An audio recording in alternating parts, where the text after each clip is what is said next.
কেন হামের টিকা আমদানি করা হলো না বা কেন শিশুদেরকে টিকা দেওয়া হলো না, সেই প্রশ্নের উত্তর কি আমরা অন্তর্বর্তীকালীন সরকারের কাছ থেকে পেয়েছি? তাদের যে তাদের যে স্বাস্থ্য উপদেষ্টা ছিলেন তার কাছ থেকে আমরা পেয়েছি? আমরা দেখি তাদের স্পষ্ট গাফিলতি এবং গোয়ার্তুমি, তাদের দায়িত্বহীনতা। ফলে আজকে তাদের দায়িত্বহীনতার কারণে আজকে আমাদের শত শত শিশু এইরকম একটা মৃত্যুর কোলে ঢলে পড়লো। ফলে এই দায় কোনোভাবেই অন্তর্বর্তীকালীন সরকারের যে প্রধান তিনি এড়াতে পারেন না, একইভাবে তার যে স্বাস্থ্য উপদেষ্টা তিনিও এড়াতে পারেন না। এই শিশু মৃত্যুর যে দায়, সেই অপরাধে তাদের শাস্তি হওয়া উচিত। এবং বর্তমান সরকারের যে নীরবতা, আশ্চর্যজনক নীরবতা, সেটা নিয়েও আমরা ক্ষুব্ধ এই কারণে যে ইতিমধ্যেই 500-র অধিক শিশু মারা গেছেন।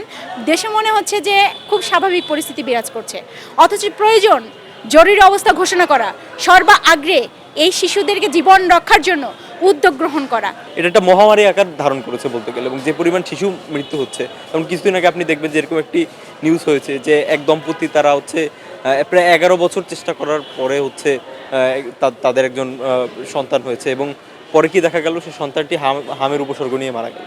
অর্থাৎ এই যে যায়, এবং আমরা দেখব যে বর্তমান সরকার তারা ঠিক এটাকে কিভাবে মোকাবেলা করছে আমরা সেটা এখনো বুঝতে পারছি না।